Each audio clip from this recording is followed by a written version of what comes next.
Hello दोस्तों, tricks for all students में आप सभी का एक बार फिर से स्वागत है। आज की इस वीडियो में हम इंडियाज़ फॉरेन पॉलिसी के अंतर्गत भारत और रूस के संबंधों को देखेंगे।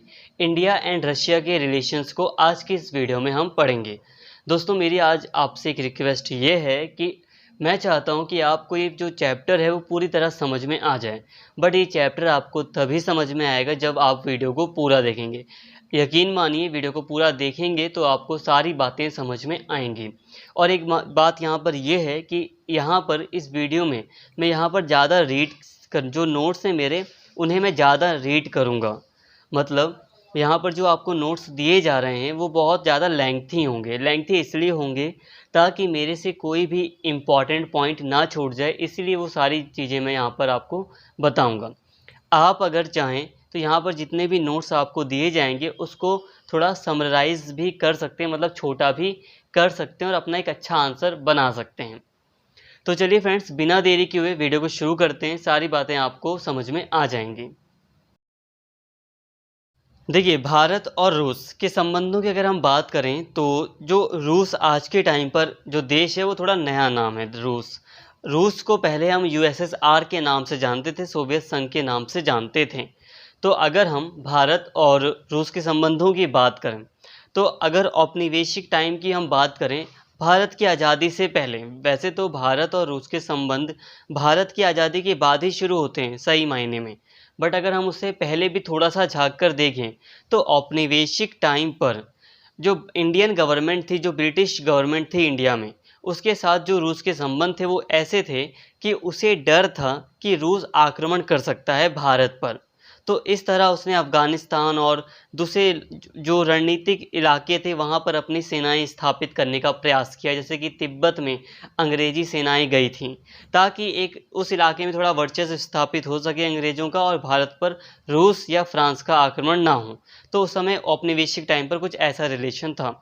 और जब आज़ादी का टाइम आ रहा था तो 1930-20 के दशक के आसपास नेहरू कई बार सोवियत संघ यानी कि रूस गए थे। वहाँ के पर कई सारे सम्मेलन हुए थे, तो उन्होंने सम्मेलन में भाग भी लिया था। और वो जो नेहरू थे वो सोवियत संघ की यानी कि रूस की जो समाजवादी व्यवस्था थी उससे बहुत ज़्यादा प्रभावित हुए थे। तो ऐसे ही थोड़े बहुत रिलेशन थे भारत और रूस के उस टाइम पे, बट उसको कोई ऑफिशियल कोई ख़ास रिलेशन नहीं था। असली जो रिलेशन है वो भारत की आज़ादी के बाद ही शुरू होता है। तो इसी कारण से अब हम भारत की आज़ादी के बाद, जब भारत सही मायने में भारत बनता है, तो भारत की आज़ादी के बाद से आज तक भारत और रूस के संबंध कैसे रहें, इसको हम पूरी तरह कवर करेंगे इस वीडियो में। तो यहाँ तक आपको थोड़ी सी बात समझ में आ गई होगी। अब हम देखिए दोस्तों, अब भारत और जो रूस का संबंध रहा है अब वो दो फेसेस में है। एक शीत युद्ध से पहले और एक है शीत युद्ध के बाद।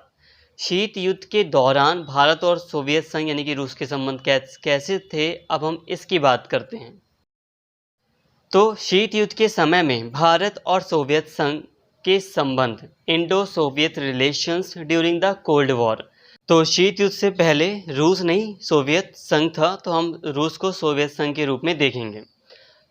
तो प्रधानमंत्री जवाहरलाल नेहरू ने सोवियत संघ को यह स्पष्ट कर दिया था कि भारत महाशक्तियों के संघर्ष से अलग रहकर गुटनिरपेक्षता की नीति का पालन करते हुए सोवियत संघ के साथ दृढ़ मैत्री का इच्छुक है। देखिए दोस्तों, जब भारत आज़ाद हुआ था तो उस समय जो इन्वायरमेंट था वो कोल्ड वॉर का था। सेकेंड वर्ल्ड वॉर ख़त्म हो चुकी थी। जब भारत आज़ाद हुआ तो कोल्ड वॉर चल रहा था, शुरू हो गया था कोल्ड वॉर।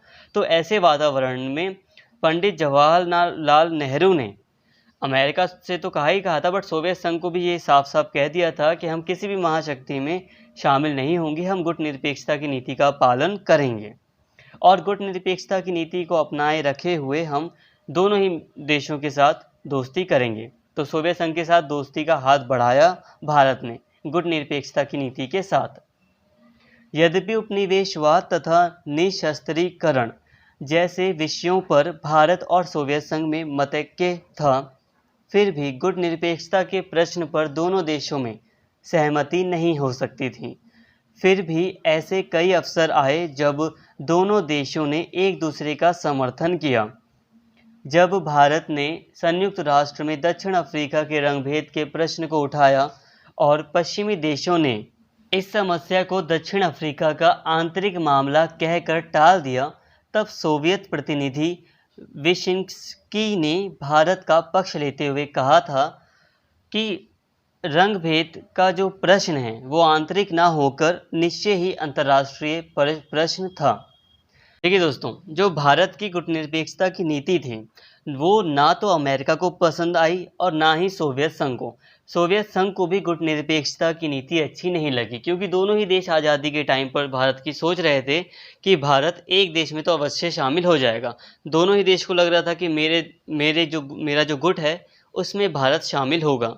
तो भारत की गुटनिरपेक्षता की नीति को सोवियत संघ ने बिल्कुल पसंद नहीं किया था। बट फिर भी कई सारे विषय ऐसे थे जिस पर दोनों ही देश सहमत थे, दोनों ही देशों में सहमति थी, जैसे कि उपनिवेशवाद का विषय हो गया, रंग भेद का विषय हो गया। तो इसको लेकर दोनों ही देश एक साथ थे। उदाहरण यहाँ पर दिया गया है कि जब भारत ने दक्षिण अफ्रीका में जो रंगभेद चल रहा था उसका मुद्दा संयुक्त राष्ट्र में यूएन में उठाया था, तो उसका भारत का किसी भी देश ने कुछ खास समर्थन नहीं किया। जो पश्चिमी देश थे उन्होंने इस प्रश्न को ही टाल दिया, कहा कि ये दक्षिण अफ्रीका का इंटरनल मैटर है, आंतरिक मामला है, तो उसको टाल दिया था। बट सोवियत संघ के जो प्रतिनिधि थे उन्होंने भारत का पक्ष लिया था और कहा था कि ये मुद्दा अंतर्राष्ट्रीय है, इंटरनेशनल है। लेकिन स्टालिन को भारत की गुटनिरपेक्षता की नीति में पूंजीवाद समर्थन की गंध आती थी। यही कारण था कि सोवियत संघ में प्रथम राजदूत श्रीमती विजय लक्ष्मी पंडित अपने 1 वर्ष के मास्को आवास में स्टालिन से एक बार भी भेंट नहीं कर सकी। उस समय भारत के अधिकतर नेताओं के मन में भी सोवियत संघ के प्रति शंका व्याप्त थी। तो देखिए दोस्तों, यहाँ पर दोनों ही देशों में एक शंका ये थी कि जो स्टालिन थे, सोवियत संघ के जो नेता थे प्रमुख उस समय, तो उनको भारत की गुटनिरपेक्षता की नीति में पूंजीवादी व्यवस्था का समर्थन दिखता था। लगता था उन्हें, मतलब भारत पर उन्हें इनडायरेक्टली शक था कि ये इनका झुकाव अमेरिका की तरफ है। और यही एक कारण था जिसके कारण जब जो भारत की जो राजदूत हैं, भाई बड़ा नाम बड़ी चीज़ होता है, किसी भी देश का राजदूत एक इम्पॉर्टेंट होता है बहुत। तो जब भारत की जो पहली राजदूत थी श्रीमती विजय लक्ष्मी पंडित, जो कि जवाहरलाल नेहरू की बहन भी थी, तो ये राजदूत के रूप में, भारत के राजदूत के रूप में, एम्बेसडर के रूप में मास्को में, यानी कि सोवियत संघ की जो राजधानी थी, रूस की राजधानी है जो मास्को, वहाँ पर 1 साल तक ये रही थी। और 1 साल तक रहने के बाद भी इनकी भेंट जो वहाँ के नेता है स्टालिन, उनसे एक बार भी नहीं हो सकी। और दूसरी तरफ भारत के जो नेता थे उनको भी सोवियत संघ के प्रति थोड़ी सी शंका थी। भारत ने निरंतर सोवियत संघ की भ्रांतिपूर्ण धारणाओं को दूर करने का प्रयास किया। भारत ने चीन में साम्यवादी क्रांति संपन्न होने के 3 मास के भीतर ही चीन के जनवादी गणराज्य पीपल्स रिपब्लिक ऑफ चाइना को मान्यता देकर यह सिद्ध कर दिया कि वह सत्य पर आधारित नीति का पालन कर रहा था। सन 1949 में ही भारत और सोवियत संघ के बीच एक व्यापारिक समझौता हुआ। इसके अनुसार सोवियत संघ ने भारत से चाय और कच्चे जूट का आयात करने और बदले में भारत को 1,20,000 टन गेहूं तथा मक्का निर्यात करना स्वीकार किया। इस समझौते में तकनीकी विशेषज्ञों के आदान प्रदान का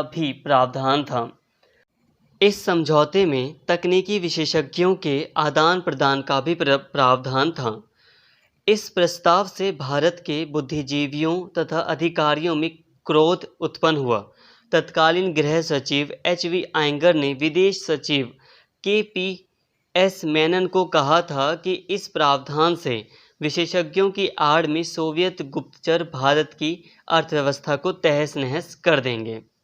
लेकिन विदेश सचिव ने उन्हें आश्वासन दिया कि ऐसा कुछ भी होने वाला नहीं था। तो फ्रेंड्स, भारत ने हमेशा ही कोशिश की, उस समय की ही बात कर रहे हैं, तो भारत ने हमेशा कोशिश की सोवियत संघ को ये विश्वास दिलाने की कि हमारी जो नीति है वो गुटनिरपेक्षता की नीति है। हम किसी भी गुट में शामिल नहीं हैं और किसी भी गुट को स्पष्ट तौर पर हम समर्थन नहीं दे रहे हैं, हम सही का साथ देते हैं। तो भारत ने हमेशा ही ये दिखाने की कोशिश की, ये बताने की कोशिश की कि हम हमेशा जो सही होता है उसका साथ देते हैं। और भारत ने चीन को बहुत ही जल्दी मान्यता दे दी थी। चीन में जो सरकार बनी थी, मतलब चीन में एक क्रांति हुई, उसके बाद जो सरकार बनी पीपल्स रिपब्लिक ऑफ चाइना जो बना, गणराज्य बना, तो इसको भारत ने मान्यता दी थी एक राज्य, एक स्टेट के रूप में, बहुत जल्दी 3 महीने के अंदर ही। तो सोवियत संघ को ये विश्वास हुआ कि हाँ, भारत जो है वो सत्य की नीति अपना रहा है। और फिर आगे चलकर फिर 1949 में ही फिर एक व्यापारिक समझौता भी होता है सोवियत संघ और भारत के बीच। हालांकि इस समझौते में जो बुद्धिजीवी होते हैं, मतलब ऑफिसर्स वगैरह होते हैं, अधिकारी बुद्धिजीवी, इनके भी आदान प्रदान की बात की गई थी। और इससे जो हमारे देश के नेता थे वो थोड़े नाराज़ हुए। उन्हें लगा कि इससे हो सकता है कि जो सोवियत गुप्तचर हैं, जो जासूस हैं, वो भारत में आएंगे इससे आदान प्रदान होने से। बट फिर भी उन्हें विश्वास दिलाया गया कि ऐसा कुछ भी नहीं होगा। यहाँ पर एक पॉइंट ध्यान देने वाला ये है कि देखो, चीन को भारत ने मान्यता दी तो इससे सोवियत संघ को लगा कि हाँ, जो इंडिया है वो एक सही नीति अपना रहा है, वो किसी के दबाव में नहीं है, वो किसी का समर्थन नहीं कर रहा, वो बस सही का साथ दे रहे हैं। बट दूसरी तरफ, मतलब एक तरह से जो सोवियत संघ है वो भारत के करीब आया, बट दूसरी तरफ अमेरिका इससे नाराज़ हो गया था कि भारत ने आखिर चीन को इतनी जल्दी मान्यता क्यों दे दी। और अमेरिका ने 20 से भी ज़्यादा सालों तक उसको मान्यता नहीं दी थी चीन को एक राज्य के रूप में। स्टालिन की 1953 में मृत्यु हो गई। उससे पूर्व भारत की ओर उसके दृष्टिकोण में निश्चित परिवर्तन हुआ था, मतलब मृत्यु से पहले ही भारत के प्रति उसके दृष्टिकोण में थोड़ा परिवर्तन हुआ था। भारत द्वारा साम्यवादी चीन को मान्यता, उसको संयुक्त राष्ट्र में प्रतिनिधित्व दिलवाने के लिए अथक प्रयास करने, 1951 की अमेरिकी जापान संधि का विरोध करने तथा कोरिया युद्ध में प्रथम चरण के उपरांत स्वतंत्र और निष्पक्ष नीति अपनाने के कारण सोवियत संघ ने भारत की प्रशंसा की। और स्टालिन ने हमारे राजदूत डॉक्टर राधाकृष्णन से सहर्ष भेंट की। अर्थात 1953 तक भारत सोवियत संबंधों में सुधार दिखाई देने लगा था। मतलब स्टालिन की मृत्यु से पहले ही भारत और सोवियत संघ के संबंधों में सुधार हुआ था। इसका कारण क्या था कि भारत ने कई सारी निष्पक्ष नीति अपनाई। सोवियत संघ ने देखा कि हाँ, भारत सही का साथ दे रहा है, निष्पक्ष रूप से बिना किसी भेदभाव के भारत जो सही नीति है उसी का साथ दे रहा है। तो इसी कारण से दोनों देशों में संबंधों में सुधार आया। जैसे कि चीन को मान्यता दे दी भारत ने, फिर कोरिया का जो युद्ध हो रहा था भारत ने निष्पक्ष नीति अपनाई थी, और जो जापान और अमेरिका की भी संधि हो रही थी, मतलब द्वितीय विश्व युद्ध के बाद एक संधि हो रही थी जब जापान और अमेरिका के बीच, तो उसका भी भारत ने विरोध किया था।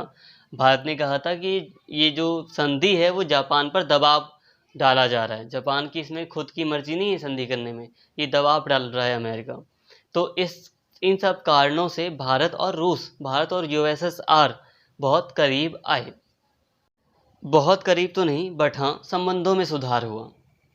अब हम बात करते हैं अब इसी में शीत युद्ध के दौरान ही, क्योंकि स्टालिन की मृत्यु हो जाती है, फिर आते हैं ख्रुश्चेव। तो ख्रुश्चेव और भारत सोवियत संबंध कैसे थे, तो उसको हम देख रहे हैं। मार्च 1953 में स्टालिन की मृत्यु के पश्चात भारत सोवियत संबंधों में एक नया मोड़ आया। ख्रुश्चेव सोवियत साम्यवादी दल के महासचिव बने और उन्होंने स्टालिन की नीतियों की कठोरता में सीमित उदारीकरण का आरंभ किया। उधर 1954 में भारत और चीन ने पंचशील के 5 महत्वपूर्ण सिद्धांतों का प्रतिपादन किया। इसमें शांतिपूर्ण सहअस्तित्व का सिद्धांत अत्यंत उपयोगी हो सकता था। सन 1955 तक अनेक देशों ने पंचशील का अनुमोदन कर दिया था। जून 1955 में जवाहरलाल नेहरू ने सोवियत संघ की यात्रा की और उस देश की जनता को शांतिपूर्ण सहअस्तित्व की विचारधारा से प्रभावित किया। नेहरू की यात्रा के अंत में जारी एक संयुक्त विज्ञप्ति में कहा गया, पत्र में कहा गया कि रूस भारत मैत्री संबंध पंचशील द्वारा निर्धारित होते रहेंगे तथा भारत और सोवियत संघ पारस्परिक लाभ और लोक कल्याण के लिए एक दूसरे के साथ सहयोग करते रहेंगे। तो फ्रेंड्स, इसके बाद जो स्टालिन है, स्टालिन की मृत्यु के बाद ख्रुश्चेव वहाँ के नेता बनते हैं यूएसएसआर के। तो उन्होंने अपनी जो नीति थी यूएसएसआर की, उसमें जो कठोरता थी, बहुत ज़्यादा स्ट्रिक्टनेस थी स्टालिन के समय, उसमें थोड़ा उदारीकरण किया। और उदारीकरण से फ़ायदा ये हुआ कि भारत और इंडिया और यूएसएसआर के रिलेशन में और भी सुधार हुआ और भारत ने जो पंचशील का सिद्धांत दुनिया को दिखाया। पंचशील का जो सिद्धांत था उसमें एक पंचशील का मतलब 5 सिद्धांत हैं। तो 5 सिद्धांतों में एक था सह अस्तित्व, शांतिपूर्ण सह अस्तित्व का सिद्धांत। तो शांतिपूर्ण सह अस्तित्व के सिद्धांत की बहुत ज़्यादा प्रशंसा हुई, सोवियत संघ में भी हुई और कई सारे देशों में भी हुई। और जब नेहरू ने वहाँ की यात्रा की तो उन्होंने अपने भाषण में मतलब इस सिद्धांत से वहाँ के लोगों को और भी ज़्यादा परिचित करवाया, जिससे दोनों ही देशों के जो संबंध थे वो और भी अच्छे होने शुरू हुए। नवंबर 1955 में सोवियत कम्युनिस्ट पार्टी महासचिव ख्रुश्चेव तथा प्रधानमंत्री बुल्गानिन 3 सप्ताह की भारत यात्रा पर आए। यह एक अभूतपूर्व घटना थी क्योंकि पहले कोई भी सोवियत प्रधानमंत्री राजकीय यात्रा पर विदेश नहीं गया था। दोनों प्रधानमंत्रियों ने एक वक्तव्य में कहा कि भारत तथा सोवियत संघ के मध्य सच्ची समानता तथा पारस्परिक लाभ के आधार पर व्यापारिक और आर्थिक सहयोग के विकास के लिए सभी आवश्यक स्थितियां उत्पन्न कर दी गई हैं। तो देखिए दोस्तों, ये बहुत बड़ी बात थी कि जो सोवियत संघ के जो प्रधानमंत्री थे वो पहली बार पूरी दुनिया में वो पहली बार अगर विदेशी यात्रा पर गए थे तो वो भारत था। पहली बार जो सोवियत संघ के प्रधानमंत्री थे वो अपनी विदेश यात्रा उन्होंने भारत में की। हालांकि वहाँ का जो सबसे बड़ा नेता होता है वो तो महासचिव ही होता है जो पार्टी का होता है, बट फिर भी प्रधानमंत्री की भी अपनी अलग भूमिका है। तो यहाँ पर 1955 में जो यात्रा हुई थी उसका बहुत ज़्यादा दोनों ही देशों के संबंधों पर प्रभाव पड़ा। दोनों ही देशों ने अपने पारस्परिक लाभ के उद्देश्य से जो व्यापारिक संबंध होते हैं उनको बढ़ावा दिया।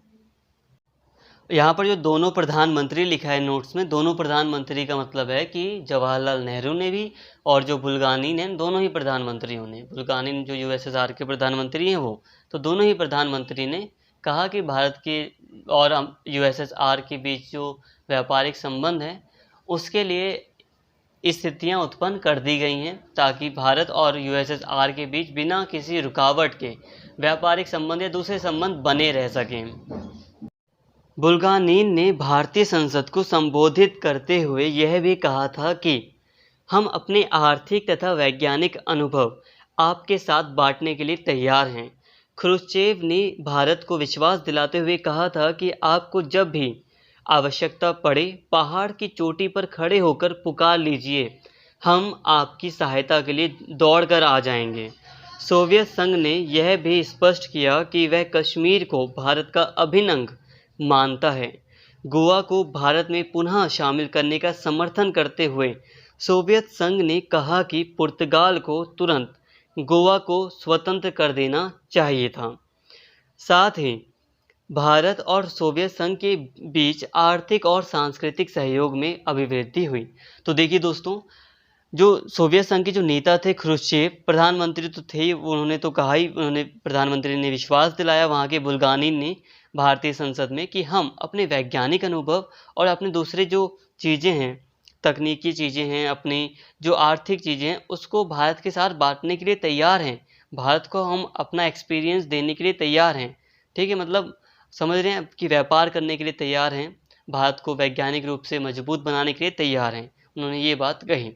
इसके अलावा सोवियत संघ ने साफ तौर पर कहा कि जो कश्मीर का मुद्दा है वो भारत का एक आंतरिक मामला है। जो कश्मीर है वो भारत का अपना एक अभिन्न हिस्सा है। ये पूरी तरह उसने पूरे विश्व को कह दिया।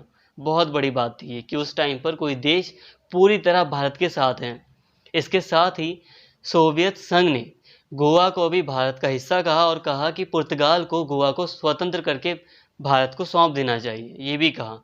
और एक बहुत बड़ी बात कही कि भारत हमारा एक बहुत अच्छा दोस्त है, अगर भारत को हमारी कभी भी ज़रूरत पड़े तो वो पहाड़ पर खड़े होकर हमें एक बार बस आवाज़ दे दें। इसका मतलब था कि अगर भारत एक बार भी अगर सोवियत संघ से मदद मांगेगा तो सोवियत संघ मदद करने के लिए बिल्कुल तैयार है, ये ख्रुश्चेव ने कहा। अब ये जो किस कॉन्टेक्स्ट में ये बात हुई थी, तो देखिए जिस समय सोवियत संघ की हम बात कर रहे हैं तो सोवियत संघ भारत की बाउंड्री और सोवियत संघ की बाउंड्री टच होती थी उस समय, क्योंकि जो कश्मीर तक जो यूएसएसआर में जो कंट्रीज शामिल थी वो उनका बॉर्डर कश्मीर से लगता था पहले। हालांकि वो कश्मीर का जो हिस्सा है वो वो वाला हिस्सा भारत के अंडर में नहीं है, बट फिर भी भारत और यूएसएसआर की मतलब बाउंड्री एक तरह से शेयर होती थी, इनडायरेक्टली ही सही। बट मतलब कहने का है कि भारत और सोवियत संघ बहुत करीब थे कि तो इसी कॉन्टेक्स्ट में उन्होंने कहा कि अगर भारत को कभी भी ज़रूरत पड़े तो हम तुरंत आ जाएंगे मदद करने के लिए। तो इन सभी के चलते भारत और यूएसएसआर के जो आर्थिक और सांस्कृतिक संबंध थे उसमें वृद्धि हुई। सांस्कृतिक संबंध आप समझ पा रहे होंगे, पहनने कपड़े वगैरह पहनने का जो तरीका होता है, या जो खान पान होता है, खान पान वगैरह, फिल्म वगैरह देखना, लैंग्वेजेस वगैरह, धर्म वगैरह, ये सारी चीज़ें क्या होती हैं, कल्चरल होती हैं। तो इनका बहुत ज़्यादा आदान प्रदान हुआ, इनके संबंधों में वृद्धि हुई। आज भी है, जो रूस के लोग हैं वो भारत की संस्कृति से वो बहुत अच्छे तरीके से परिचित हैं। भारत की कई सारी फिल्में वहाँ बहुत पसंद से देखी जाती हैं। फ्रेंड्स, मेरी कोशिश यही है कि एक भी पॉइंट ना छूटे, इसीलिए मैं यहाँ पर मतलब सारी बातें आपको बता रहा हूँ। कश्मीर का प्रश्न एक ऐसा मुद्दा है जिसके संबंध में भारत पाकिस्तान विवाद में सोवियत संघ ने स्पष्ट रूप से भारत का समर्थन किया। स्वतंत्रता के पश्चात 50 वर्ष तक कश्मीर के प्रश्न को लेकर भारत पाकिस्तान संबंध सामान्य नहीं हो सके। जब 1952 में कश्मीर का प्रश्न सुरक्षा परिषद के सम्मुख उपस्थित हुआ और इस संबंध में ग्राहम रिपोर्ट पर विचार हो रहा था, तब सोवियत संघ ने यह आरोप लगाया कि आंग्ल अमेरिकी गुट पाकिस्तान की साम्राज्यवादी नीति का समर्थन कर रहा था। सोवियत संघ ने विदेशी सेनाओं को कश्मीर में भेजे जाने का भी विरोध किया था। ख्रुश्चेव के सत्ता में आने के पश्चात सोवियत संघ की नीति भारत का समर्थन करने की हो गई थी। अब देखिए दोस्तों, सोवियत संघ ही एक बहुत ऐसा देश था भारत के लिए जिसने आज़ादी के तुरंत बाद भारत का बहुत साथ दिया। अब देखिए, अब जो कश्मीर का मुद्दा था 1950 के टाइम पर, 1950 के दशक में ये बहुत बड़े लेवल तक पहुंच गया था। बहुत सारी कमेटियां बनाई गई थी यूएन में, जो कि विचार करती थी, रिपोर्ट तैयार करती थी कि आखिर कश्मीर के मुद्दे को कैसे हल किया जाए। कश्मीर को लेकर बहुत सारी समितियां थी जिन्होंने अलग अलग सुझाव दिए थे, जिन्होंने कहा था कि पाकिस्तान और भारत की दोनों की ही सेनाएं अपने अपने देश में चली जाएंगी, फिर जनमत संग्रह कराया जाएगा, विदेशी सेनाएं आएंगी, तो बहुत सारी चीज़ें थी। तो एक ग्राहम रिपोर्ट भी थी, तो इस पर भी विचार हो रहा था यूएन में। तो सोवियत संघ ने साफ तौर पर कहा कि भारत में विदेशी सेनाएं नहीं जानी चाहिए, इसका विरोध किया सोवियत संघ ने, और स्पष्ट तौर पर, बिल्कुल साफ तौर पर भारत का साथ दिया और कश्मीर को भारत का अभिन्न हिस्सा बताया। और सोवियत संघ ने अमेरिका और जो पश्चिमी देश थे उनको साफ तौर पर कहा कि वो पाकिस्तान की साम्राज्यवादी नीति का समर्थन कर रहे हैं। साम्राज्यवादी पाकिस्तान को इसलिए कहा गया क्योंकि पाकिस्तान ने ही सबसे पहले कश्मीर में जो कबायली थे उनको भेजा था और अपनी सेनाओं को भेजा था, तो पहले उसने भेजा था इसलिए। सोवियत संघ ने 1955 में भारत का पक्ष लेते हुए घोषित किया था कि जम्मू कश्मीर भारत का अभिन्न अंग है। भारत और सोवियत संघ दोनों देशों ने 1956 में सुएज संकट के समय ब्रिटेन, फ्रांस तथा इजराइल द्वारा मिस्र पर किए गए आक्रमण की तीव्र आलोचना और निंदा की तथा एक समान दृष्टिकोण अपनाया। परंतु उसी वर्ष जब सोवियत संघ ने हंगरी में हस्तक्षेप किया तो भारत ने काफ़ी संकोच से यह मत व्यक्त किया कि बाहरी सेनाओं को हंगरी से वापस बुला लिया जाना चाहिए तथा वहां की जनता को आत्मनिर्णय का अधिकार दिया जाना चाहिए। इस बात पर सोवियत संघ भारत से अप्रसन्न हुआ। अब देखिए, यहाँ पर भारत से थोड़ा सा अप्रसन्न हुआ, क्यों? क्योंकि अब सोवियत सेनाएं हंगरी में हस्तक्षेप कर रही थी और भारत तो गुटनिरपेक्षता की नीति अपनाता है, और भारत ने सही भी किया वैसे कि भारत ने निष्पक्ष, भारत को अपना डिसीजन देना था, तो भारत ने थोड़ा संकोच किया, बट हाँ, पर कहा कि विदेशी सेनाओं को हंगरी से चला जाना चाहिए। तो सोवियत संघ इससे थोड़ा सा अप्रसन्न हुआ, नाखुश हुआ। बट फिर भी, यद्यपि भारत में अनेक आलोचकों का कहना था कि नेहरू सरकार को खुलकर सोवियत हस्तक्षेप का विरोध करना चाहिए था, जो उसने नहीं किया। तो भारत ने खुलकर विरोध नहीं किया बहुत ज़्यादा, बट हाँ, उसके ये कहा कि विदेशी सेनाओं को बुला लेना चाहिए। वास्तव में जब हंगरी में हस्तक्षेप का प्रश्न संयुक्त राष्ट्र महासभा में विचार के लिए लाया गया तो भारत ने संयुक्त राज्य अमेरिका के उस प्रस्ताव पर मतदान में भाग नहीं लिया जिसमें सोवियत सशस्त्र हस्तक्षेप की निंदा की गई थी। अर्थात भारत ने स्पष्ट रूप से सोवियत कार्यवाही की निंदा नहीं की।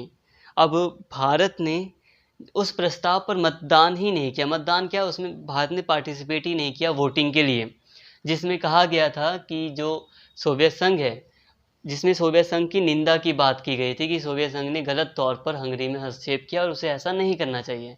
तो भारत ने उस वोटिंग में भाग ही नहीं लिया, जिससे एक तरह से साफ हुआ कि भारत ने स्पष्ट तौर पर सोवियत संघ की निंदा नहीं की। जो और भी दुर्भाग्यपूर्ण हुआ वह यह कि भारत ने साम्यवादी गुट के साथ मिलकर 5 राष्ट्रों के उस प्रस्ताव के विपक्ष में मत दिया जिसमें हंगरी में स्वतंत्र चुनाव करवाने का आग्रह किया गया था। इस पर भारत में तीव्र प्रतिक्रिया हुई। जयप्रकाश नारायण के नेतृत्व में भारत सरकार की कटु आलोचना की गई। उस कुछ क्षेत्रों में भारतीय प्रतिनिधि वी.के. कृष्ण मेनन को संयुक्त राष्ट्र से वापस बुलाने की मांग की गई। यद्यपि मेनन ने यह कहा कि उन्होंने स्वेच्छा से 5 राष्ट्रों के प्रस्ताव के विरुद्ध मत देने का निर्णय किया था, क्योंकि उन्हें भारत सरकार से कोई निर्देश नहीं मिला था। परंतु नेहरू के सचिव ने इसका खंडन करते हुए कहा कि स्वयं उन्होंने प्रधानमंत्री के आदेश पर मतदान में भाग न लेने का निर्देश भेजा था, जिसकी मेनन ने अवहेलना की। अब देखिए दोस्तों, अब एक चीज़ तो मतलब भारत ने अपनी गुटनिरपेक्षता की नीति से थोड़ा सा यहाँ पे अपनी निष्पक्ष नीति में थोड़ी सी कमी ये की कि भारत ने सोवियत संघ का स्पष्ट तौर पर विरोध नहीं किया। आप कुछ भी सोच रहे हो, बट यहाँ पर देखा जाए तो भारत को ऐसा नहीं करना चाहिए था। भारत को, अगर भारत गुटनिरपेक्षता की नीति अपना रहा है, निष्पक्ष है, तो भारत को साफ तौर पर उसकी निंदा करनी चाहिए थी। बट भारत ने ऐसा नहीं किया। भारत ने वोटिंग में हिस्सा ही नहीं लिया सोवियत संघ के खिलाफ, क्योंकि हंगरी में हस्तक्षेप करना सही नहीं था। बट ठीक है, भारत ने स्पष्ट तौर पर निंदा नहीं की थी, फिर भी ठीक है, चलो यहाँ तक। बट सबसे बुरा ये हुआ कि भारत ने उस जो 5 राष्ट्रों ने एक प्रस्ताव पेश किया था, 5 राष्ट्रों का एक प्रस्ताव था जिसमें सोवियत संघ ने मतलब जो हंगरी था, हंगरी में स्वतंत्र चुनाव करवाने की बात की गई थी कि हंगरी में स्वतंत्र रूप से चुनाव करवाए जाएंगे। तो भारत ने उसके विपक्ष में मतदान कर दिया। आप समझ रहे होंगे कि देखिए, स्वतंत्र चुनाव करवाना तो मतलब आप देखिए कि एक अच्छी चीज़ है कि स्वतंत्र रूप से चुनाव होने चाहिए। तो भारत ने इसके विरोध में अपनी वोटिंग की, तो इससे और भी निंदा हुई भारत की। और जो भारत में नेता थे, बहुत सारे नेता, जैसे कि जयप्रकाश नारायण, इन्होंने भारत सरकार की बहुत ज़्यादा आलोचना की इसके कारण।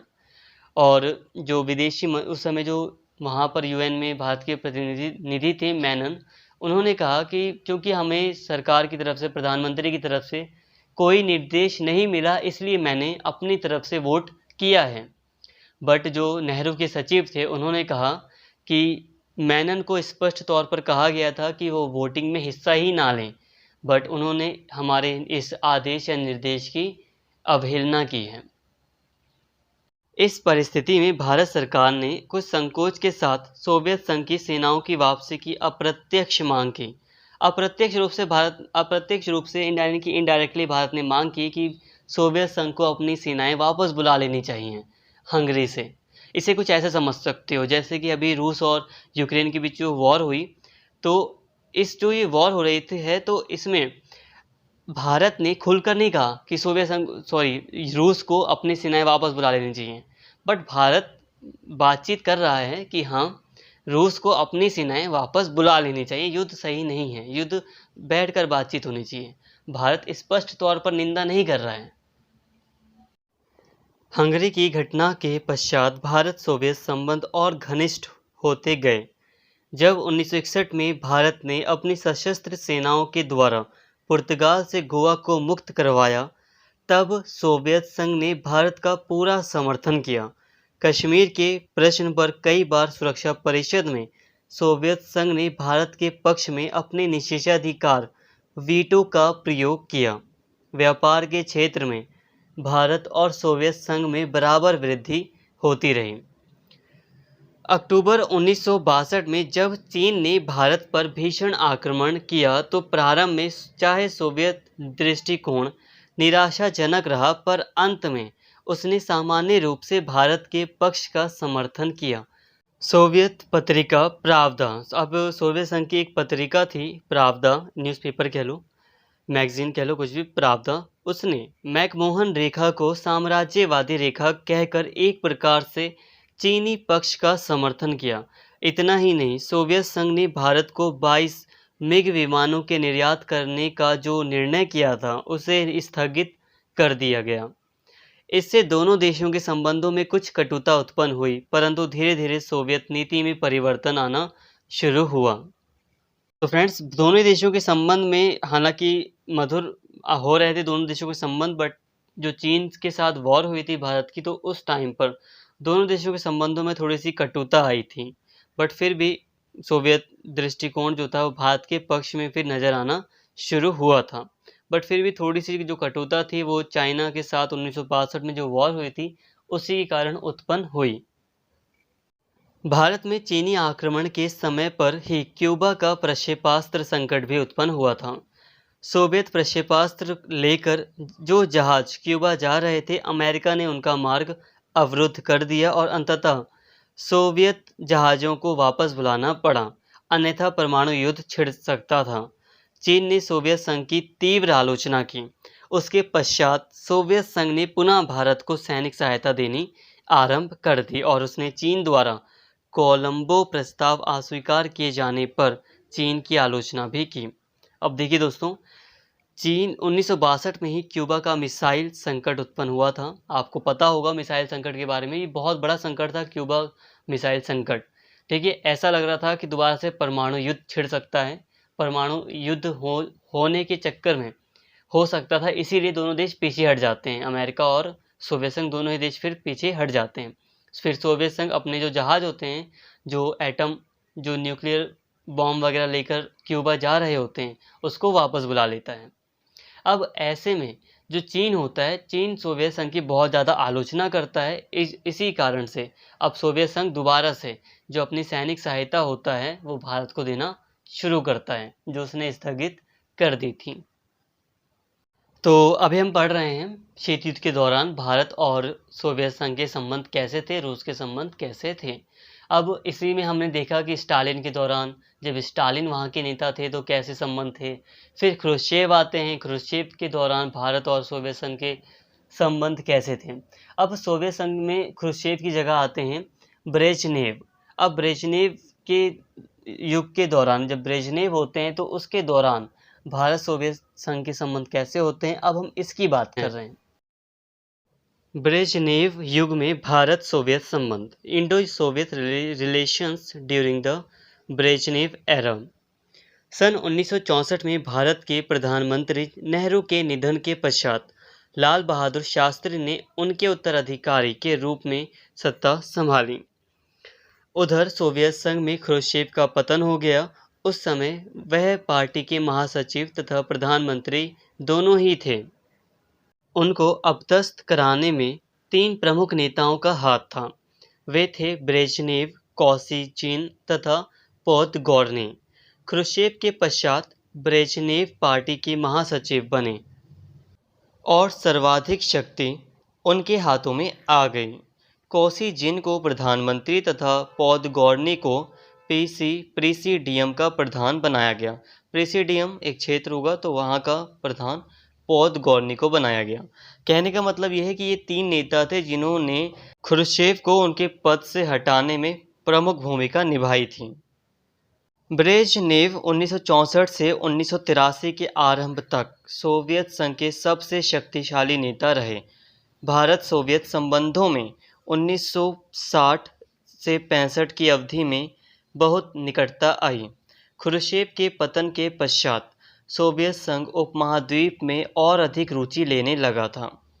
सन 1965 में जब भारत और पाकिस्तान में पहले कक्ष के रण के प्रश्न को लेकर और फिर कश्मीर की समस्या पर विवाद तीव्र होने लगे, उस समय तक पाकिस्तान और चीन में प्रगाढ़ मैत्री यानी कि बहुत ज़्यादा गहरी दोस्ती हो गई थी। यद्यपि पाकिस्तान अमरीकी गुट का सदस्य बना हुआ था, वह साम्यवाद विरोधी दक्षिण पूर्व एशियाई संधि संगठन का सदस्य भी था, यानी कि सीटों का सदस्य भी था पाकिस्तान। साथ ही चीन के साथ सोवियत संघ के संबंध बिगड़ रहे थे, यहाँ तक कि चीन ने सोवियत संघ को सामाजिक प्रतिक्रियावादी कहना आरंभ कर दिया था। 1965 में कक्ष के रण संबंधी विवाद को लेकर भारत पाकिस्तान संबंध इतने कटु यानी कि दुश्मनी भरे हो गए थे कि युद्ध की आशंका प्रतीत होने लगी थी। लेकिन भारत और पाकिस्तान ने इस विवाद को पंच निर्णय आर्बिट्रेशन के लिए सौंपकर युद्ध को टाल दिया। लेकिन पाकिस्तान के राष्ट्रपति अयूब खां कश्मीर के प्रश्न का सैनिक समाधान प्राप्त करने के लिए उत्सुक थे। आर्बिट्रेशन पंच निर्णय का मतलब जो शक्तिशाली देश थे उनके ऊपर ये डिसीजन छोड़ दिया कि वो हमारे जो संबंध बिगड़ रहे हैं उसको सुलझाएं। ठीक है, पंच निर्णय का मतलब ये है। परंतु पाकिस्तान के जो अयूब खां थे वो कश्मीर के प्रश्न का सैनिक समाधान प्राप्त करने के लिए उत्सुक थे।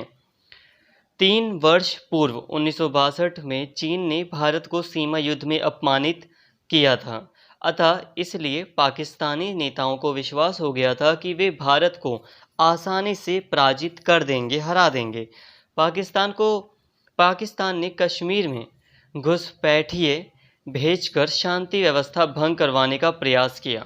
फिर सितंबर 1965 में औपचारिक रूप से भारत पाकिस्तान युद्ध हुआ, जिसमें पाकिस्तान को भारतीय सेनाओं ने पराजित किया। भारत ने अपनी शक्ति का स्पष्ट प्रदर्शन किया। इस युद्ध में पाकिस्तान को अमेरिकी समर्थन मिला, जबकि सोवियत संघ ने भारत का पक्ष लिया। अब देखिए दोस्तों, ब्रेजनेव युग आता है, मतलब अब सोवियत संघ में ब्रेजनेव जो व्यक्ति थे वो मतलब प्रमुख बन जाते हैं। अब उनके हाथों में सारी शक्ति आ जाती है। अब ख्रुश्चेव के दौरान तो भारत और सोवियत संघ के संबंध अच्छे ही थे, बहुत अच्छे ही थे, बट जब ब्रेजनेव आते हैं तो उनके दौरान भी भारत और यूएसएसआर के जो संबंध थे वो और भी अच्छे होना शुरू होते हैं। इसके कुछ रीज़न भी थे, जैसे कि अब 1960 से लेकर 65 की जो ये अवधि थी, इस दौरान पाकिस्तान और चीन में बहुत ज़्यादा गहरी दोस्ती हो गई थी और चीन और यूएसएसआर की जो दोस्ती थी उसमें कमी आ रही थी। चीन यूएसएसआर का कई मामलों में विरोध कर रहा था, तो चीन और यूएसएसआर की दोस्ती में कमी आ रही थी और पाकिस्तान के साथ चीन की दोस्ती बढ़ रही थी, और पाकिस्तान तो अमेरिकी गुट में शामिल था, तो आप समझ पा रहे होंगे। तो ये कुछ रीज़न थे जिसके कारण भारत और सोवियत संघ की दोस्ती और भी अच्छी हो रही थी।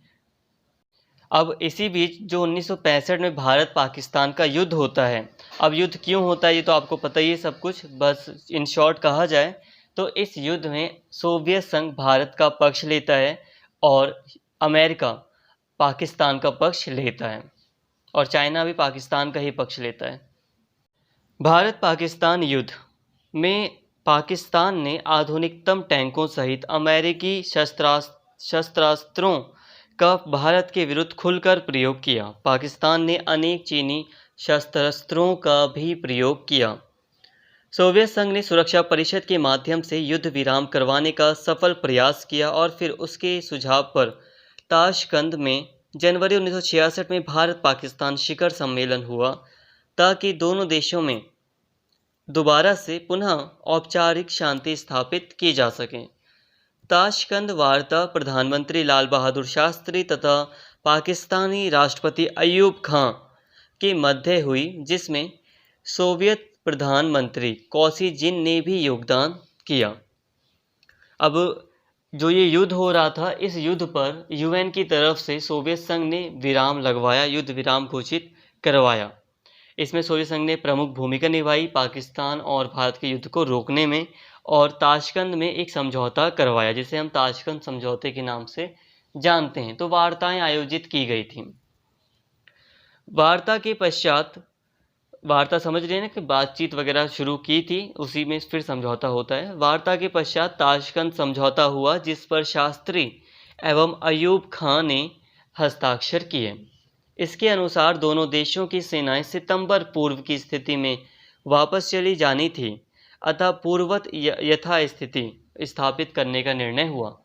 मतलब ये समझौता हुआ और इस समझौते के तहत ये तय किया गया कि सितंबर में जब युद्ध शुरू होने वाला था तो उससे पहले की जो स्थिति थी, युद्ध शुरू होने से पहले, सितंबर से पहले जहाँ जहाँ पर हमारी सेनाएं थी वहाँ पर हमारी सेनाएं वापस आ जाएंगी। भारत की जनता ने इस निर्णय को दुर्भाग्यपूर्ण माना, क्योंकि हमारी सेना को वे सभी क्षेत्र छोड़ने पड़े जो उसने पाकिस्तान से छीने थे। लेकिन लाल बहादुर शास्त्री की समझौते पर हस्ताक्षर करने के तुरंत बाद ताशकंद में ही मृत्यु हो जाने से जनता ने अपना रोष व्यक्त नहीं किया। अब जनता थोड़ी सी दुखी थी कि आपने ये समझौता क्यों किया, बट लाल बहादुर शास्त्री की डेथ हो जाती है तो फिर जनता कुछ नहीं कहती है, फिर वो शोक में रहती है जनता थोड़ी। शास्त्री के उत्तराधिकारियों ने इस समझौते को लागू करने का निश्चय किया। प्रेक्षकों ने ताशकंद समझौते को सोवियत कूटनीति की एक चाल बताया। अब कुछ प्रेक्षक थे, उन्होंने इस समझौते को एक सोवियत रणनीति कूटनीति का एक चाल बताया। इस समझौते के पश्चात सोवियत संघ ने पाकिस्तान को अमेरिका के प्रभाव से मुक्त करने तथा अपने प्रभाव में लाने का प्रयास किया। सोवियत संघ ने पाकिस्तानी राष्ट्रपति को द्विपक्षीय वार्ता के लिए आमंत्रित किया और 1968 में पाकिस्तान के हाथ सोवियत शस्त्रास्त्र बेचने का प्रस्ताव किया। इस संबंध में प्रधानमंत्री इंदिरा गांधी की आलोचना के उत्तर में सोवियत संघ ने भारत को वैसा ही आश्वासन दिया जैसा कभी अमेरिका ने दिया था कि सोवियत शस्त्रास्त्रों का प्रयोग भारत के विरुद्ध नहीं किया जाएगा।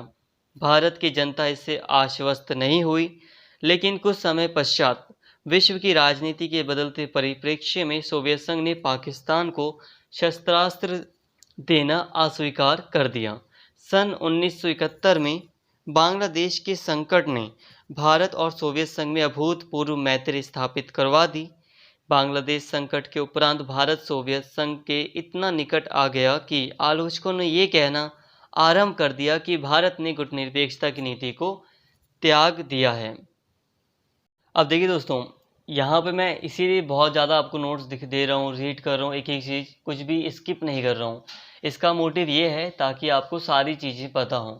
तो देखिए, ये जो ताशकंद समझौता हुआ था, इसमें जो प्रेक्षक थे, जो मतलब जिन्होंने ऑब्ज़र्व किया, देखने वाले जो थे, समझौते को ऑब्ज़र्व करने वाले लोग थे, तो उन्होंने कहा कि एक तरह से सोवियत संघ की कूटनीति है जो पाकिस्तान को अपने पक्ष में लाना चाह रही थी।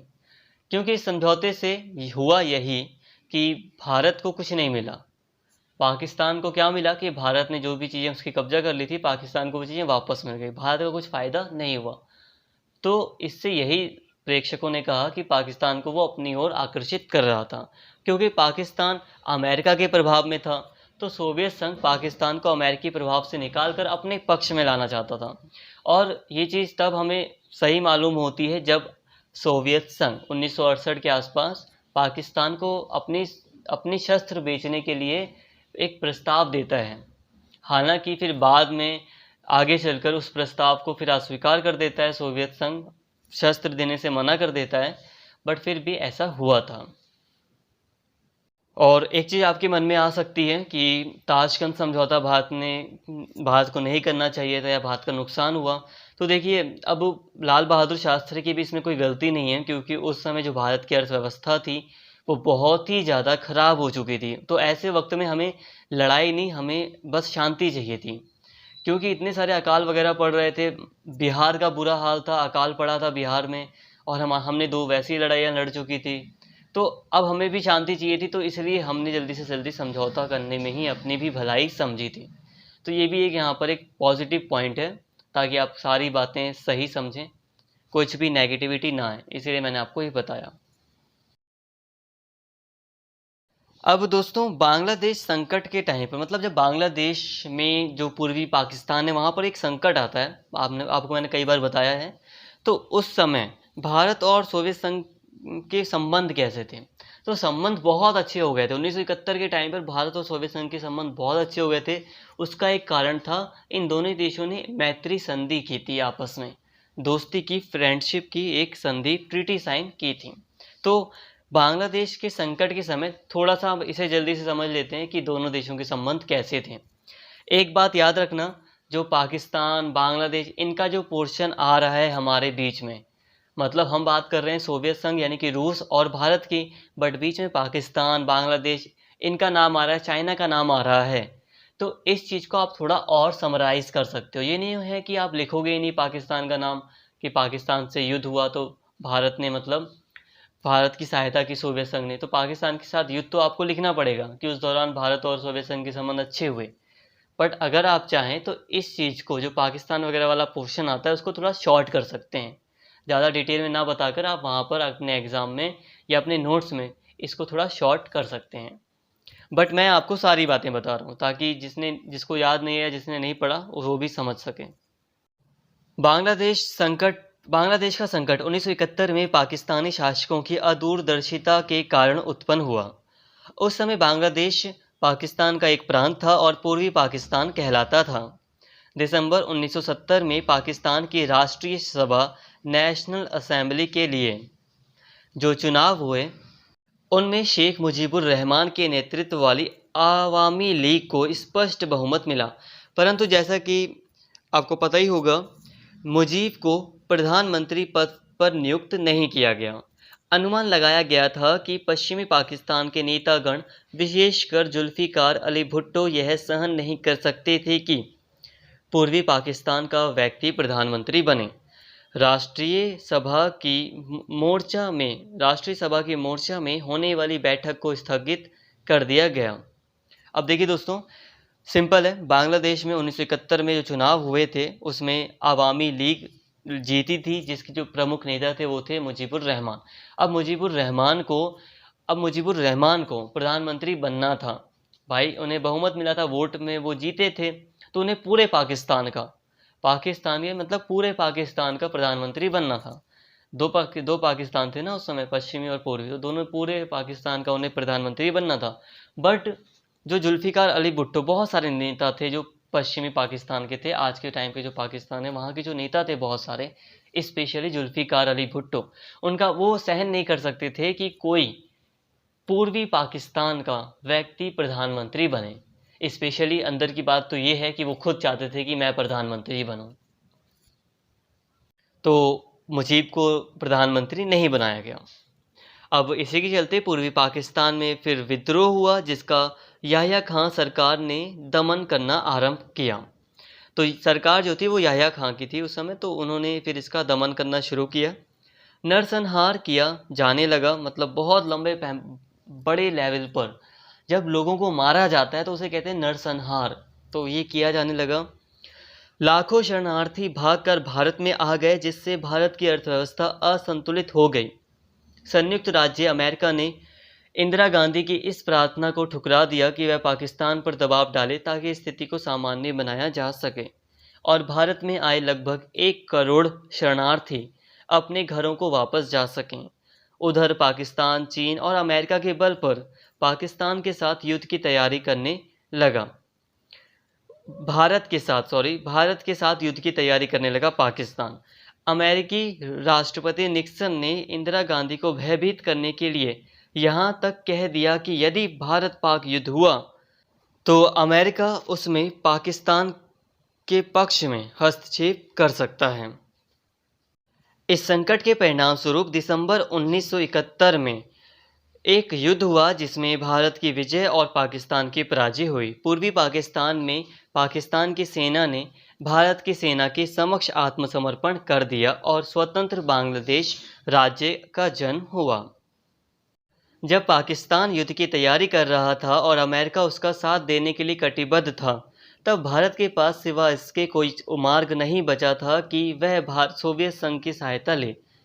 इन परिस्थितियों में अगस्त 1971 में सोवियत विदेश मंत्री आंद्रे ग्रोमिको भारत आए। इस अवसर पर 20 वर्षीय भारत सोवियत शांति, मैत्री और सहयोग संधि, treaty of peace, friendship and cooperation पर हस्ताक्षर किए गए। दोनों ही देशों के विदेश मंत्रियों सरदार स्वर्ण सिंह और ग्रोमिको ने इस पर हस्ताक्षर किए। तो देखिए दोस्तों, अब भारत पाकिस्तान के बीच जब पाकिस्तान भारत से युद्ध की तैयारी कर रहा था, पाकिस्तान चीन और अमेरिका से सहायता लेकर युद्ध की तैयारी कर रहा था, तो भारत को भी समझ में आ गया था कि अब युद्ध होने वाला है। तो ऐसी स्थिति में अब भारत के पास कोई चारा नहीं था, कोई रास्ता नहीं था कि भारत सोवियत संघ से सहायता मांगे। तो भारत ने सोवियत संघ से सहायता मांगी और दोनों ही देशों के बीच 20 सालों के लिए एक पीस, फ्रेंडशिप और कॉपरेशन की, यानी कि शांति, मैत्री और सहयोग की एक संधि साइन हुई। ग्रोमिको ने इस अवसर पर कहा था कि दो देशों के संबंधों के बीच कभी-कभी ऐतिहासिक घटनाएं घटती हैं। शांति, मित्रता और सहयोग की संधि जिस पर अभी हस्ताक्षर हुए हैं, इसी प्रकार की एक अत्यंत महत्वपूर्ण घटना है। यह संधि एक ढाल सिद्ध हुई और अमेरिका ने भारत-पाक युद्ध में कोई हस्तक्षेप नहीं किया। संधि का सार यह था कि भारत और सोवियत संघ दोनों एक दूसरे की नीति का सम्मान करेंगे और विश्व शांति के लिए कार्य करेंगे। तो देखिए दोस्तों, इस संधि का बहुत ज़्यादा भारत के लिए फ़ायदा हुआ। भारत को इस संधि के कारण ही अमेरिका इस युद्ध में शामिल नहीं हुआ। इस संधि में जो मुख्य बातें थी वो यही थी कि दोनों ही देश विश्व शांति को बढ़ावा देंगे और एक दूसरे की जो नीति है, फॉरेन पॉलिसी है, उसका सम्मान करेंगे। दोनों देश समय समय पर एक दूसरे से परामर्श करेंगे तथा एक दूसरे के विरुद्ध किसी तीसरे देश के साथ कोई संधि नहीं करेंगे। यदि भारत अथवा सोवियत संघ पर आक्रमण होता है तो दोनों देश संपर्क स्थापित करेंगे तथा परामर्श करते रहेंगे। तो ये संधि की प्रमुख बातें थीं। अब अगर मैं चाहूँ तो इस संधि को आपको इसमें 12 इंपॉर्टेंट बातें कही गई थी इस संधि में, तो उसको भी मैं बता सकता हूँ, बट इससे वीडियो बड़ी हो जाएगी और मुझे नहीं लगता कि आपको अपने एग्ज़ाम में इस संधि को बहुत ज़्यादा डिटेल में लिखने की ज़रूरत है। जो मुख्य बातें मैंने बताई वो लिख सकते हो। आपकी शांति वगैरह स्थापित करने का प्रयास करेंगे, एक दूसरे से मित्रता रखेंगे, एक दूसरे के विरुद्ध तीसरे देश के साथ संधि नहीं करेंगे, उपनिवेशवाद वगैरह का विरोध करेंगे। तो ये इसकी प्रमुख बातें थीं। और अगर आपको लगता है कि ये संधि आपके लिए इम्पॉर्टेंट है तो जस्ट गूगल पर आप सर्च करेंगे कि भारत और यूएसएसआर के बीच जो 20 वर्षीय संधि हुई थी 1971 में, उसकी प्रमुख बातें, तो वो आपको मिल जाएंगे। तो इस संधि के होने से दोनों ही देशों के जो संबंध थे, सोवियत संघ और भारत के संबंध थे, वो बहुत ज़्यादा अच्छे हो गए। भारत सोवियत मैत्री संधि समय पर खरी उतरी और 20 वर्ष की अवधि पूरी करने के पश्चात 1991 में इसे 20 और वर्षों के लिए बढ़ाया गया। जिन परिस्थितियों में 1971 में इस संधि पर हस्ताक्षर हुए थे, उनको ध्यान में रखते हुए सामान्य रूप से इसका स्वागत किया गया। विपक्ष के नेता श्री अटल बिहारी वाजपेयी ने कहा था कि मैं इस संधि का स्वागत करता हूं, क्योंकि इसके द्वारा भारत को एक मित्र प्राप्त हो गया है, एक ऐसा मित्र जिसका विश्वास किया जा सकता है और वह जो संकट के समय हमारा साथ दे सकता है। कांग्रेस के वरिष्ठ नेता श्री के कामराज का विचार था कि यह संधि न केवल दोनों देशों की मित्रता को सुदृढ़ बनाएगी, वरन एशिया तथा विश्व में शांति सुनिश्चित करने में भी सहायक होगी। लोकनायक जयप्रकाश नारायण ने इसे दक्षिण एशिया में शांति की निश्चित गारंटी कहा था। अब देखिए दोस्तों, दोनों ही देशों के बीच ये जो संधि हुई थी 1971 में, ये संधि 1991 में 20 वर्षों के लिए एक बार और बढ़ाई गई थी। हालांकि फिर 1991 तक सोवियत संघ का विघटन हो जाता है और फिर रूस इस संधि को संधि को स्थगित कर देता है और फिर दूसरी संधि रूस के साथ हम करते हैं। बट फिर भी इस संधि की अपनी एक अहम भूमिका है। युद्ध में साफ तौर पर इस संधि का महत्व दिखाई देता है, बट जब ये संधि की गई थी तब जो विपक्ष के लोग थे, भारत में जो विपक्ष के नेता थे, जो अटल बिहारी वाजपेयी वगैरह थे, तो इन्होंने साफ तौर पर इस संधि का समर्थन किया था। सरकार की द्वारा जो ये संधि की गई थी उसका समर्थन किया था। हालांकि बहुत सारे आलोचक भी थे, विश्व लेवल पर बहुत सारे आलोचक थे जो कह रहे थे कि ये जो संधि है वो गुटनिरपेक्षता की नीति के खिलाफ है, इसके अलावा इससे पता चलता है कि जो भारत है वो सोवियत संघ का समर्थन कर रहा है। तो ऐसे कई सारी आलोचनाएं भी सामने आई थीं। 18 मई 1974 को राजस्थान के पोखरण नामक स्थान पर भारत द्वारा किए गए परमाणु परीक्षण का सोवियत संघ ने स्वागत किया, जबकि पाकिस्तान और उसके समर्थक देशों ने इसकी घोर निंदा की थी। अब 1977 के टाइम पर जो आम चुनाव होते हैं भारत में, तो जनता पार्टी की सरकार बनती है। तो उस दौरान भारत और सोवियत संघ के जो संबंध थे वो कुछ इस प्रकार हैं। तो उस समय जो विदेश मंत्री थे जनता सरकार के, वो थे अटल बिहारी वाजपेयी। तो विदेश मंत्री अटल बिहारी वाजपेयी ने सोवियत संघ के साथ मैत्रीपूर्ण संबंधों पर बल दिया। 31 मार्च 1977 को दोनों देशों के बीच जहाज़ों के आवागमन पर एक समझौता हुआ। अप्रैल 1977 में सोवियत विदेश मंत्री ग्रोमिको की भारत यात्रा के समय 3 प्रमुख समझौतों पर हस्ताक्षर किए गए। इनके अनुसार सोवियत संघ ने भारत को 25 करोड़ रूबल का उदार शर्तों पर ऋण देना स्वीकार किया। दोनों देशों के बीच सीधी संचार व्यवस्था स्थापित की गई तथा 1977 से 78 की अवधि में 160 करोड़ रुपए के अतिरिक्त व्यापार की व्यवस्था की गई थी। अक्टूबर 1977 में प्रधानमंत्री मोरारजी देसाई तथा विदेश मंत्री वाजपेयी सोवियत संघ की यात्रा पर गए और कई महत्वपूर्ण आर्थिक समझौतों पर हस्ताक्षर किए गए। दिसंबर 1978 में दोनों देशों ने आर्थिक, व्यापार, विज्ञान तथा प्रौद्योगिकी के क्षेत्र में सहयोग के कार्यक्रम को अंतिम रूप दिया। मार्च 1979 में सोवियत प्रधानमंत्री कोसिजिन ने अपनी एक सप्ताह की भारत यात्रा के समय कहा कि मेरा देश भारत के साथ मित्रता को विशेष महत्व की दृष्टि से देखता है और अंतर्राष्ट्रीय मंच पर घटना चक्र को प्रभावित करने वाली उसकी भूमिका को अत्यंत आदर की दृष्टि से देखता है। जून 1979 में प्रधानमंत्री देसाई पुनः सोवियत संघ गए। वहां उन्होंने तथा ब्रेजनेव ने एक संयुक्त वक्तव्य में कहा कि शांति और आंतरिक सुरक्षा बनाए रखने और शांतिपूर्ण सह अस्तित्व के आधार पर दोनों देशों के बीच सहयोग पर बल दिया जाएगा।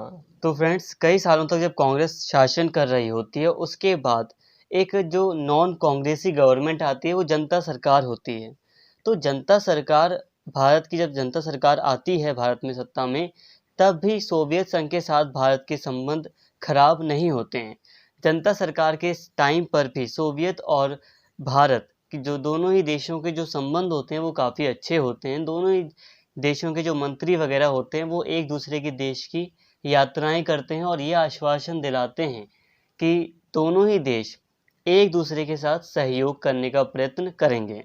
और सोवियत संघ इस बात को मानता था कि भारत विश्व राजनीति में एक महत्वपूर्ण भूमिका निभा सकता है। इसको स्पष्ट तौर पर सोवियत संघ स्वीकार करता था। उत्तर ब्रेजनेव काल में द्विपक्षीय संबंध, मतलब अब दोनों ही देशों के संबंध ब्रेजनेव के बाद किस तरह के थे उसको हम समझेंगे। 1983 में राष्ट्रपति ब्रेजनेव की मृत्यु के पश्चात भारत को विश्वास दिलाया गया कि भारत सोवियत संबंध पहले की तरह सामान्य बने रहेंगे। व्यापार में निरंतर वृद्धि होती रही। 1984 में श्रीमती इंदिरा गांधी की मृत्यु के पश्चात उनके पुत्र राजीव गांधी ने भारत का नेतृत्व संभाला। उधर सोवियत संघ में 2 अल्पकालीन प्रशासनों के पश्चात मिखाइल गोर्बाचेव 1985 में पार्टी के महासचिव पद पर आसीन हुए।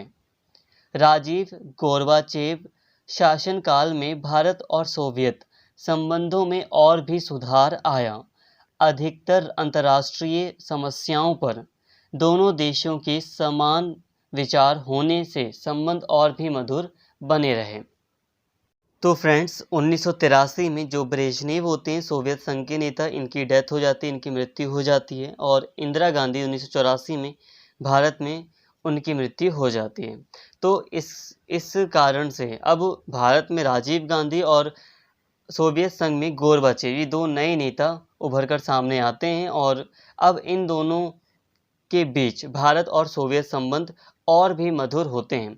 मतलब भारत और सोवियत संबंधों के बीच में बिल्कुल भी कटुता नहीं आती, इनमें और भी ज़्यादा सुधार होता है। राजीव गांधी ने कई बार कहा कि सोवियत संघ ने मुसीबत के समय भारत का साथ दिया, अतः भारत सोवियत मैत्री को उच्च स्तर पर बनाए रखा जाएगा। मई 1985 में राजीव गांधी 6 दिन की सोवियत यात्रा पर गए। सोवियत नेताओं ने भारत के प्रधानमंत्री को विश्वास दिलाया कि वे पाकिस्तान के परमाणु कार्यक्रम से उत्पन्न भारत की चिंता से सहमत थे। दोनों देशों ने आर्थिक और तकनीकी सहयोग के समझौतों पर हस्ताक्षर भी किए, जिसके द्वारा भारत को मिलने वाली सोवियत आर्थिक सहायता में काफ़ी वृद्धि की गई। सोवियत संघ ने 1160 करोड़ रुपए के नए ऋण की घोषणा की तथा 840 मेगावाट क्षमता वाले कहलगांव ताप बिजली घर सहित अनेक परियोजनाओं के लिए सोवियत सहायता उपलब्ध कराने के समझौते भी हुए। नवंबर 1988 में गोर्बाचेव की भारत यात्रा सफल रही। उस समय सोवियत संघ ने लगभग 6000 करोड़ रुपए का विशाल ऋण देने की घोषणा भारत को की थी। यह राशि ऊर्जा उत्पादन सहित भारत में अनेक विकास परियोजनाओं के लिए उपलब्ध कराई गई। इस अवसर पर दोनों देशों के बीच 6 ऐतिहासिक समझौते हुए। संक्षेप में इनका सार यह था कि दोनों देशों के मध्य दोहरी कर प्रणाली को समाप्त किया जाएगा। विंध्याचल ताप बिजली घर के लिए 640 करोड़ रुपए की सहायता उपलब्ध कराई जाएगी। तकनीकी एवं सांस्कृतिक क्षेत्र में सहयोग में वृद्धि। भारत को सोवियत संघ द्वारा बिजली परियोजनाओं के लिए 350 करोड़ से अधिक का रियायती ऋण। तमिलनाडु के तिरुनेपल्ली जिले में कुडनकुलम में 1000 मेगावाट के 2 विशाल परमाणु बिजली घर स्थापित करने में सोवियत सहायता का आश्वासन दिया गया। इसके अलावा बाह्य अंतरिक्ष के शांतिपूर्ण उपयोग संबंधी समझौते के अनुसार मौसम विज्ञान एवं संचार सहित अंतरिक्ष के सभी क्षेत्रों में सहयोग की बात की गई। तो देखिए दोस्तों, भारत और सोवियत संघ के बीच कई क्षेत्रों में, स्पेशली जो ऊर्जा का क्षेत्र था उसमें बहुत ज़्यादा सहयोग की बात की गई कि उसमें जो सोवियत संघ है भारत में वो तकनीक और बहुत सारा जो इन्वेस्टमेंट है वो ऊर्जा के क्षेत्र में कर रहा था, ताकि भारत ऊर्जा के मामले में आत्मनिर्भर बन सके या जो ऊर्जा से संबंधित जो भारत की परियोजनाएं हैं वो सफल हो सकें। यहाँ पर एक परियोजना बहुत फेमस है और बहुत इम्पॉर्टेंट है, वो है कुडनकुलम में जो परमाणु बिजली घर है। मतलब परमाणु ऊर्जा से जो लोगों के लिए बिजली बनाई जा रही है 1000 मेगावाट की, बहुत मतलब बड़े पैमाने पर बिजली यहाँ पे बनाई जा रही है। 1000 मेगावाट बहुत होता है। तो ये परमाणु जो यूरेनियम वगैरह होता है उसकी सहायता से बनता है। तो इसमें ये जो परियोजना है भारत में वो सोवियत संघ की सहयोग से ही भारत में चल रही है। सन 1989 के अंत में शीत युद्ध समाप्त हो गया, लेकिन सोवियत संघ में मिखाइल गोर्बाचेव द्वारा आरंभ किए गए सुधारों की प्रक्रिया ने एक नया वातावरण उत्पन्न कर दिया। इस बीच 1989 के अंत में भारत में सत्ता परिवर्तन हुआ। कुछ महीने तक भारत सोवियत संबंधों में शिथिलता रहने के पश्चात, मतलब सामान्य थे संबंध, उसके पश्चात जुलाई 1990 में प्रधानमंत्री विश्वनाथ प्रताप सिंह की सोवियत यात्रा ने संबंधों को पुनः दोबारा नवजीवन प्रदान किया। दोनों देशों के नेताओं में व्यक्तिगत संपर्क स्थापित हुआ। कश्मीर के प्रश्न पर सोवियत दृष्टिकोण की पुनः पुष्टि की गई।